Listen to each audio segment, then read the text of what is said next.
May nagtanong na naman po sa akin tungkol sa ubas, kung matamis raw po ba yung aming pinitas nung nakaraang araw. Para malaman po ng ating ang lahat na ang ubas po ay matamis po talaga kung talagang hinog na siya.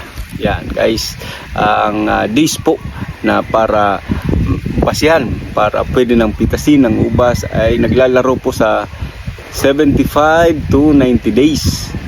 Depende po yan sa variety. Meron pong ubas na 75 days lang, pwede mo siyang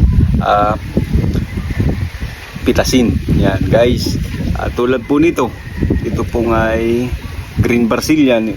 Ito po ay matagal, more than magkakamali, nasa 95 to 100 days po ang bago po siya i-harvest. Talagang matagal-tagal po yung Baikonur at ang Priubercini ay mabilis po mahinog guys.